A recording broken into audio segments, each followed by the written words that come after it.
The moment Lucy Hartwell stepped through those mahogany doors, she had no idea her entire life was about to change forever. One wrong address, one misread text message. That's all it took to send her walking into the wrong mansion on what should have been just another work night. Have you ever made a simple mistake that completely altered your life's direction? A wrong turn that led to something unexpected? A split-second decision that changed everything? For Lucy, that mistake was about to collide her world with one of Boston's most powerful men. Today's story reveals how one wrong turn led a struggling waitress into the home of Boston's most ruthless billionaire, and the shocking demand he made that night. What begins as a mortifying error becomes an unbelievable proposal that defies all logic and reason. What would you do if a powerful stranger suddenly demanded you become their spouse? Would you laugh it off as absurd? Run away?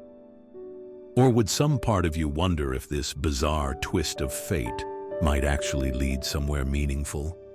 If you've ever wondered how a single moment can redirect your entire future, hit that like button right now and share in the comments a time when a mistake ended up being a blessing in disguise. Your story might inspire someone else going through a difficult situation. Lucy's life in Boston wasn't exactly the dream she'd imagined when she moved there 3 years ago. At 26, her days started before sunrise at a cafe near Fenway Park, pouring coffee for morning commuters who barely made eye contact. Her evenings weren't much different, waiting tables at a modest Italian restaurant in North End, where the tips were inconsistent and the hours stretched late into the night. Her tiny Allston apartment ate most of her paycheck, leaving just enough for basic necessities and occasionally adding to her emergency fund, which seemed to face a new emergency each month. The latest was her laptop giving out mid-sentence while working on her stories she hoped might someday pull her out of this exhausting cycle. Between shifts, Lucy would collapse onto her second-hand couch, notebooks scattered around her, filled with half-finished tales about people finding hope in unexpected places. The irony wasn't lost on her, writing about hope while her own seemed to dim with each passing month. That October evening started like any other. Lucy had just finished her cafe shift and was heading home to change before her restaurant job when her phone lit up with a text. A catering company she occasionally worked for needed an extra server for a high-end dinner party in Beacon Hill. The pay was triple her normal rate. For Lucy, who counted every dollar, this wasn't just extra money. It was rent security, maybe even enough to replace her broken laptop. Little did she know that following the directions to 45 Marlborough Street would lead her not to a catering gig, but into the orbit of Ethan Gray, CEO of Gray Capital, and a man unaccustomed to hearing the word no. Lucy Hartwell wasn't always a waitress juggling 2 jobs. 3 years ago, she'd arrived in Boston with a creative writing degree and big dreams. Now, at 26, those dreams had been compressed into late-night writing sessions between exhausting shifts, when her eyes would droop, but her fingers kept typing. Her mornings at Copper Cup Cafe started at 5:30 a.m. By 6 a.m., she'd memorized the orders of regulars: black coffee for the investment banker who never tipped, vanilla latte with extra foam for the kind elderly professor who always left $2. Lucy knew their stories, their moods, their small talk patterns. She stored these observations away, mental notes for characters in her stories. "Morning, Jake," she'd say, sliding the cup across the counter. "Big meeting today?" These small connections kept her going through the monotonous hours. By 2 p.m., her first shift would end, giving her just enough time to rush home, change clothes, and head to Bella Notte, the Italian restaurant where she worked evenings until midnight. The restaurant shift was harder. Heavier trays, ruder customers, aching feet. But it also paid better tips, which Lucy needed desperately. Last month's rent had been late. Again. The month before that, she'd had to choose between electricity and her phone bill. Her Alston apartment was barely 400 square feet, a studio with a kitchenette, bathroom, and main room that served as bedroom, living room, and writing space. The furniture was all secondhand or rescued from curbs on moving day. But Lucy had transformed the tiny space with string lights, plants that somehow survived her erratic schedule, and walls covered with index cards, each containing story ideas, character sketches, and opening lines. "Home sweet shoebox," she'd joke to her friends, the few who understood why she stayed in a city that drained her bank account as quickly as she could fill it. What Lucy lacked in money, she made up for in spirit. The same customers who came to the cafe grumpy left smiling because of her. She remembered names, celebrated small victories with free cookies, and listened, really listened, when elderly regulars wanted to share stories about their grandchildren. At the restaurant, she was the server who covered shifts when co-workers had emergencies, who split her tips with the dishwasher when he mentioned his daughter needed new school supplies. Her laugh was genuine, her patience remarkable, her hope, though sometimes fraying at the edges, still intact. Her phone bill last month had come down to the wire, paid with coins collected from between couch cushions and the bottom of her purse. Her laptop frequently froze mid-sentence, losing precious paragraphs of work. Her winter coat had a tear she'd mended 3 times already. So when her phone buzzed that October evening with a text from Elite Events Catering, "Need server tomorrow night, Beacon Hill, black tie dinner, $300 flat rate plus tips," it felt like the universe finally tossing her a lifeline. $300, plus tips from wealthy guests. 1 night of work. For Lucy, this wasn't just extra cash. It was breathing room, a buffer between constant anxiety and momentary peace. Perhaps even the first step toward a new laptop that wouldn't delete her writing mid-sentence. She texted back immediately, "I'll be there. Send details." The reply came with an address, 45 Marlborough Street, and instructions to arrive by 7 p.m. in formal black attire. Lucy calculated she could make it if she skipped her break at the cafe and ran home to change before heading to Beacon Hill. What she couldn't calculate was how completely this simple catering job would rewrite every chapter of her life story. The autumn evening brought an early chill as Lucy rushed toward Beacon Hill, her phone's GPS guiding her through Boston's winding streets. The text from Elite Events had mentioned 45 Marlborough Street, with a note that it was the large stone mansion with iron gates. Simple enough, she thought. Yet as Lucy navigated the historic neighborhood, confusion set in. Her phone kept recalculating, sending her in circles past identical brownstones and row houses. The elegant streets of Beacon Hill, with their gas lamps and brick sidewalks, became a maze as darkness fell. "You have arrived," announced her phone, just as Lucy spotted an impressive stone mansion. Not just impressive, intimidating. 3 stories of pale granite rose before her, windows glowing with warm light that contrasted the cool October air. Iron gates surrounded the property, just as described. Lucy checked her watch, 7:10 p.m., already late. She hurried up the walkway, her black shoes, the nicest pair she owned, clicking against the stone path. The mansion loomed larger with each step, its scale making Lucy increasingly aware of her borrowed serving clothes and the small run in her tights she'd colored in with black marker. The massive front door opened before she could knock. A tall man in a crisp suit looked at her expectantly. "I'm here for the event," Lucy said, trying to sound professional. "From Elite Catering." The man's eyebrows lifted slightly. "We weren't expecting any additional staff. Come in quickly and wait in the foyer. Stay out of sight until I return." Lucy stepped into an entrance hall that could have swallowed her entire apartment. Marble floors reflected crystal chandeliers. Original paintings hung on walls covered in silk. The scent of expensive perfume mingled with that of a gourmet meal. This was no ordinary catering gig. Before she could pull out her phone to double-check the address, voices approached. Lucy pressed herself against the wall as the butler returned, accompanied by a stern-looking woman. "We have no record of additional catering staff," the woman said, eyes narrowing. "Who sent you?" "Elite Events. I have the text." Lucy fumbled for her phone just as doors to her right swung open, revealing a dining room where about 20 people in formal attire sat around a massive table. The room fell silent.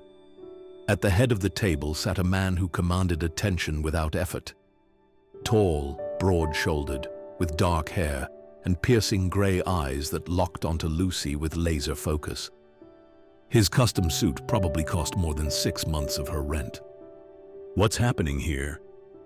His voice was deep, controlled, but threaded with irritation. "Sir, this woman claims she's with catering, but—" "I think I've made a mistake," Lucy interrupted, heat rushing to her face. "I was supposed to be at 45 Marlborough for a catering job, but clearly I'm in the wrong place." The man at the table stood. Everyone else remained seated as if frozen. "Your name?" "Lucy Hartwell." "Well, Lucy Hartwell, you've interrupted a private dinner with Boston's top financial executives. Care to explain yourself further?" Lucy's voice shook slightly. "I received a text about a catering job. I must have misunderstood the address. I'm so sorry. I'll leave immediately." She turned to go, praying the floor would swallow her whole when his voice stopped her. "Not so fast." Lucy turned back slowly, meeting those cold gray eyes. "You've disrupted an important meeting. Walking away isn't sufficient." The room grew impossibly quiet. 20 pairs of eyes watched, waiting. "Since you claim to be catering staff, you clearly know how to serve dinner. Consider your punishment this. You'll join us for the remainder of the evening, not as staff, but as my guest." Lucy's mouth fell open. "Your guest? I don't understand." The man's mouth curved into something not quite a smile. "It's simple. I'm Ethan Gray. You've crashed my dinner party. Now you'll sit beside me for the duration, unless you'd prefer I call security."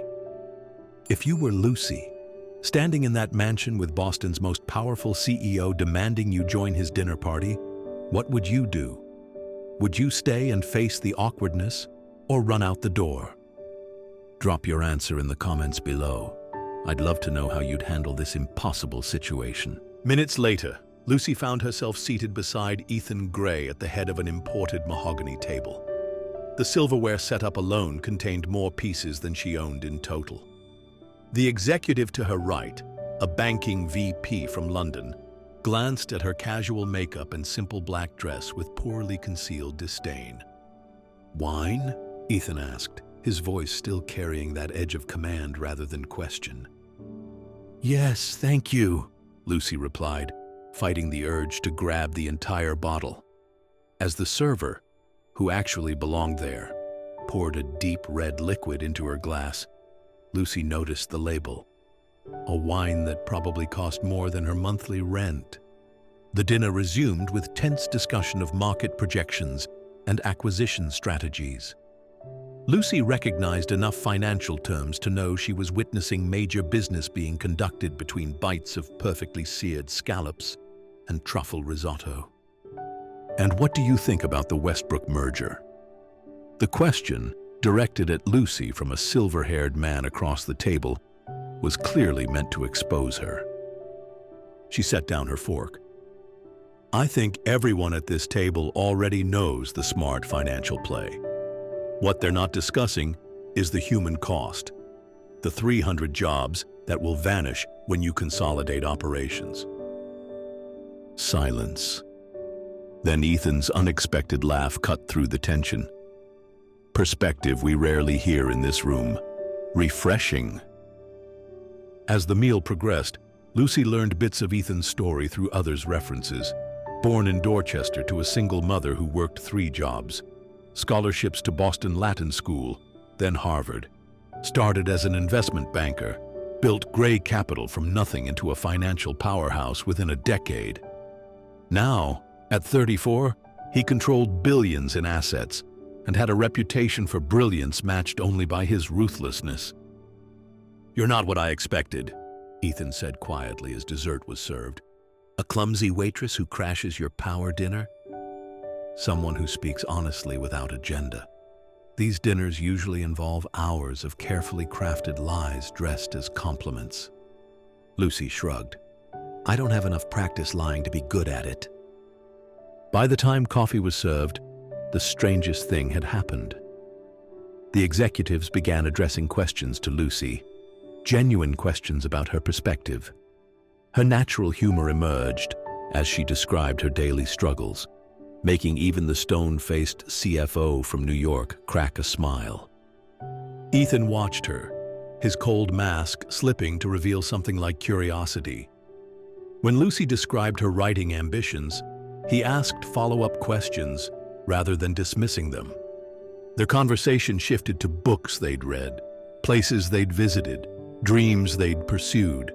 His achieved, hers still fighting to survive. As guests began departing around midnight, Lucy stood to leave. "Stay," Ethan said. Not a request. When the last guest closed the door, he led her to his study. Walls of books, a fireplace, leather chairs that probably cost more than her car. "I have a proposition," he said, pouring 2 glasses of scotch. "If it's about catering your next dinner, I should confess I'm not actually a caterer." "It's about marriage." Lucy choked on her drink. "Excuse me?" "My board of directors believes I need stability, a partner, someone who humanizes me to the public and our investors." "And you thought of the random woman who crashed your dinner?" "I thought of the only honest person I've met in years." His expression remained unreadable. 1 year, a marriage of convenience. "You live here, attend functions as my wife, bring some humanity to my public image. In exchange, I'll pay off your debts, fund your writing career, set you up financially." Lucy stared. "You can't be serious." "Gray Capital is preparing for our biggest expansion yet. The board is hesitant because of my reputation. They want reassurance I'm not just a cold-blooded shark." "So find someone who actually wants to marry you." "I don't want false emotion or someone chasing my money. I want a business arrangement with clear terms." Lucy paced the room. This was insane, completely insane. 1 year, he continued. "Then we quietly divorce. You walk away financially independent. I get my company expansion." Her mind raced through her reality. Crushing debt, exhaustion, dreams slipping away. Then the alternative. Financial freedom, time to write, a chance to reset her life. "Why would you trust me? I could take advantage. The contract will protect us both, and I'm an excellent judge of character." Lucy felt dizzy with the impossibility of it all. When would this start? "Tomorrow. My legal team will prepare everything." "This is crazy." "This is business," Ethan replied, "with potential benefits for both parties." The room fell silent as Lucy weighed an impossible decision. A year of her life for financial freedom. A fake marriage to a man she'd just met. "Yes," she finally said, the word escaping before she could reconsider. 1 year. But I have conditions of my own. The first week of their arrangement felt like a collision of planets. Lucy moved into the east wing of Ethan's mansion, bringing her few possessions that looked almost comical against the luxury surrounding them. Her worn paperbacks stood beside first editions. Her thrift store clothes hung next to tailored suits in a closet the size of her former apartment. Their morning routines clashed immediately. Ethan rose at 5 a.m. sharp, worked out in his private gym, then dove into emails before his driver arrived at 7:30. Lucy, accustomed to late restaurant shifts, struggled to adapt to his militant schedule. "You missed the charity breakfast," he noted one morning, finding her still in pajamas at 9. "You scheduled it without telling me," she countered, pouring coffee into a mug that probably cost more than her hourly wage. Marriage involves communication, fake or not. These early weeks brought constant friction. Ethan expected precision in all things. Lucy brought chaos and spontaneity. He planned meetings weeks in advance. She changed dinner plans based on a mood or a sudden craving. "You can't just cancel on the mayor," he argued one evening. "I told you I have a writing workshop tonight. It was on our shared calendar, the one you insisted we use." Ethan frowned. "Business comes first, always." "Not in my world, it doesn't." Yet between these clashes, unexpected moments connected them.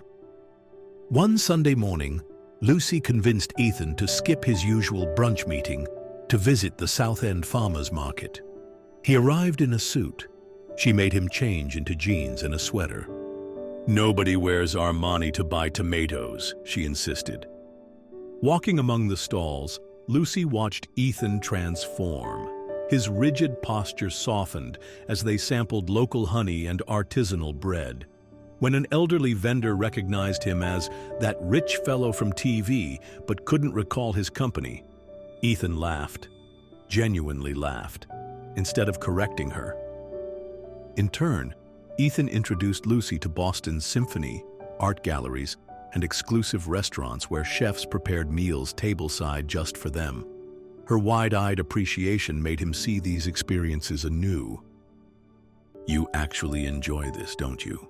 he asked, after watching her react to her first opera. "Is that surprising? That I can appreciate beautiful things?" "No," he said thoughtfully. "What's surprising is how you make me appreciate them again too." Gradually, Lucy began to understand the man behind the corporate mask. His childhood in Dorchester had been marked by absence. A mother working multiple jobs, a father who left before he was born. His drive wasn't just ambition, but a need to create security that had never existed for him. Late one night, she found him in his study, drinking alone. "Bad day?" she asked. "Anniversary, my mother's death. 5 years today." Lucy sat beside him silently, not offering empty words, but simply being present. When he finally spoke about his mother, her sacrifices, her dreams for him, Lucy realized how few people had ever seen this version of Ethan Gray. For Ethan, Lucy's presence in his home brought color to monochrome existence. Her laughter echoed through rooms that had known only serious conversations. She left coffee cups on expensive furniture, kicked off shoes in the hallway, and sang loudly in the shower.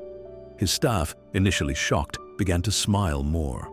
As months passed, scheduled appearances became genuine outings. Business dinners extended into long conversations by the fireplace. The careful distance they maintained began to close without either acknowledging it. When Ethan found himself changing meetings to attend Lucy's first public reading at a local bookstore, he recognized something had shifted. When Lucy realized she was watching the door at 7:30 each evening, waiting for his return, she understood too. Have you ever connected deeply with someone completely different from you? Someone who challenged your perspectives and changed how you see the world? Share your story in the comments below. I'd love to hear about the unexpected relationships that transformed your life. 6 months into their arrangement, Lucy had grown comfortable in Ethan's world. Their marriage had convinced the board to approve Gray Capital's expansion. The business press praised Ethan's apparent transformation from cold executive to balanced family man. Everything was proceeding according to plan, until the night of the investment gala.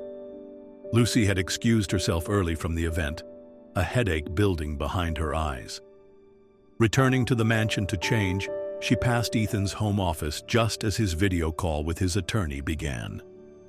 The marriage strategy worked better than expected. Ethan's voice carried through the partially open door. The board approved everything. Our stock value is up 20%. And the exit plan?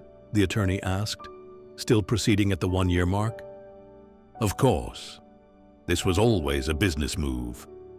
Lucy served her purpose admirably, but the arrangement ends as scheduled. The glass of water in Lucy's hand slipped, shattering on the hardwood floor. Ethan looked up, saw her standing there, her face pale with shock. Lucy. She didn't wait for explanations. 6 months of building trust, of growing closer, of what she had foolishly begun to believe was something real. All of it collapsed in an instant. By morning, she was gone. No note, no explanation. She returned to her old neighborhood, renting a tiny room from a former coworker. She picked up shifts at a different restaurant, avoided their familiar places, and tried to forget how completely she'd allowed herself to be deceived. At the mansion, Ethan found himself alone again. The house staff moved silently around him, avoiding his darkening mood. Meetings that once energized him now felt hollow. Deal closings that should have been celebrated passed without acknowledgement. You look terrible, his CFO noted bluntly 2 weeks after Lucy's departure. I'm fine. You haven't been fine since your wife left. Fix it. This is none of your business. It became my business when you stopped paying attention in meetings. When was the last time you slept? Ethan had no answer.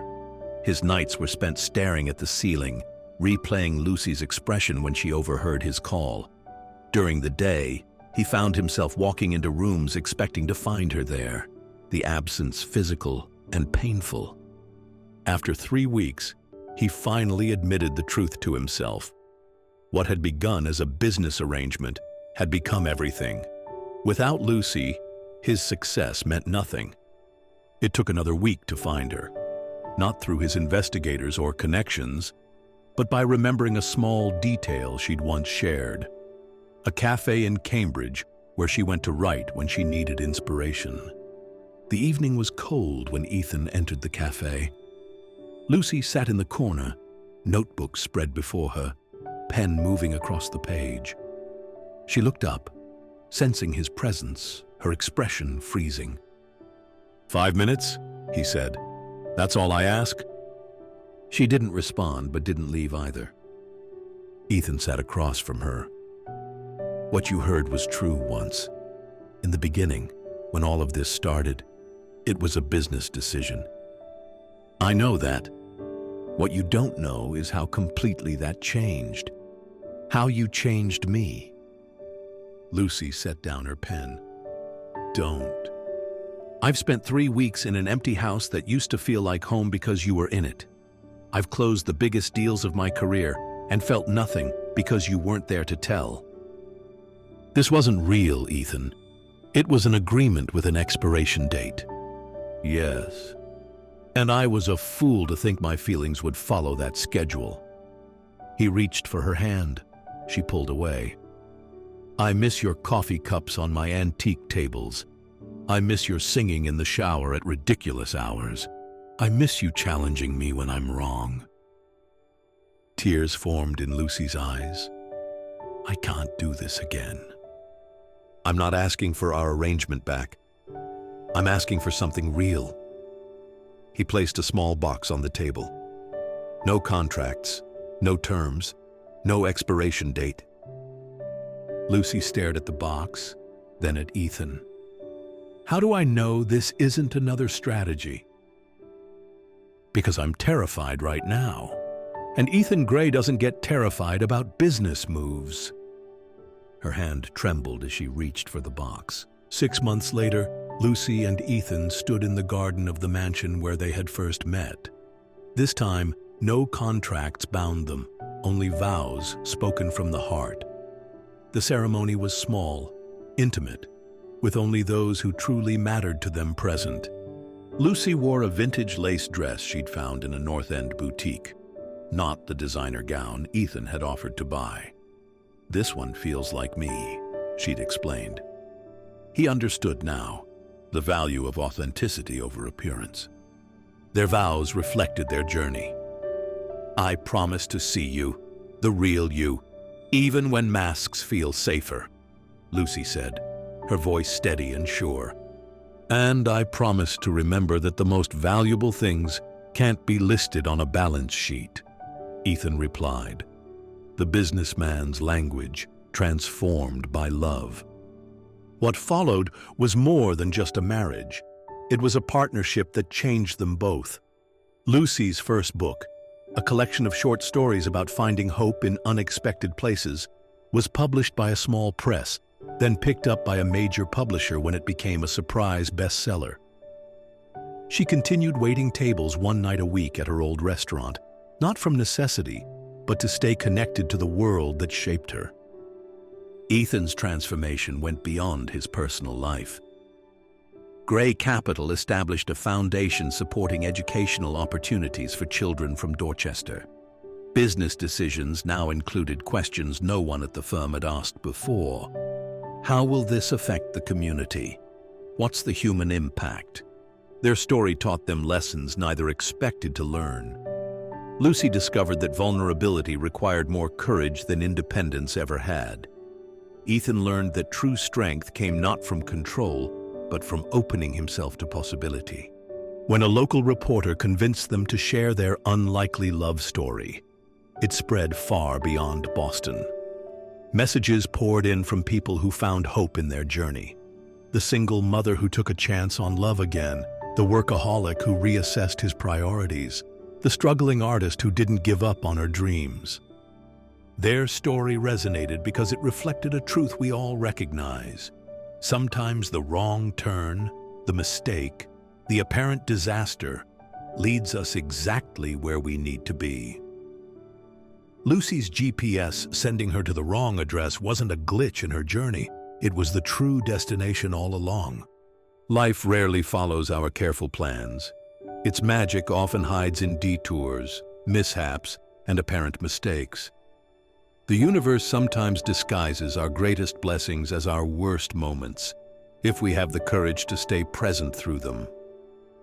If this story touched something in you today, hit that subscribe button to join our community of remarkable stories. Share this video with someone who might need a reminder that their current struggles might be leading somewhere beautiful. Drop a comment about a wrong turn in your life that led to something unexpectedly wonderful. Sometimes our biggest mistakes become our greatest blessings, and I'd love to hear yours. Look at Lucy and Ethan now, 5 years after that fateful mix-up. The wrong address that seemed like a disaster became the first line in their love story. The GPS error that should have ruined Lucy's night instead redirected her entire life. We make plans, we set goals, we create roadmaps for our futures. Then life throws us a curveball, a mistake, a wrong turn, a seeming setback, and suddenly we're somewhere we never expected to be. Sometimes, that unexpected place is exactly where we belong. Lucy arrived at Ethan's door as a waitress drowning in debt, her creative dreams fading with each double shift. She was authentic but struggling, kind but exhausted, hopeful but increasingly discouraged. The Lucy who stands beside Ethan today still carries that authenticity and kindness.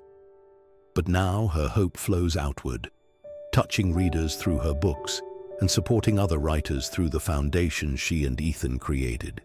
Ethan was the calculating businessman who saw relationships as transactions, emotions as liabilities, and success as something measured in dollars and deals. The man he's become understands that true wealth includes laughter over breakfast, honest conversations at midnight, and the courage to be vulnerable with someone who sees your real self. Neither transformation would have happened without that initial mistake, the wrong mansion on the wrong street on exactly the right night. When Lucy looks back at her younger self running to that catering job, desperate for extra cash, she doesn't see a mistake. She sees the beginning of everything that matters now. When Ethan recalls the interrupted dinner meeting and his cold demand that Lucy stay, he recognizes it as the moment his life changed course.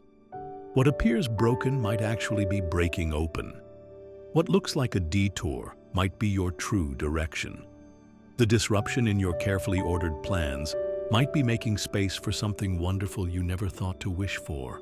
This is why we share these stories with you each week, not just for entertainment, but as reminders that transformation often begins with disruption. That love appears when we least expect it. That authentic connection can change everything. Look at your own life. What mistakes might actually be doorways? What apparent setbacks might be setting you up for something beautiful? What wrong turns might be leading you right where you need to be? Remember, sometimes the best things in life happen when your plans fall apart and something unexpected takes their place.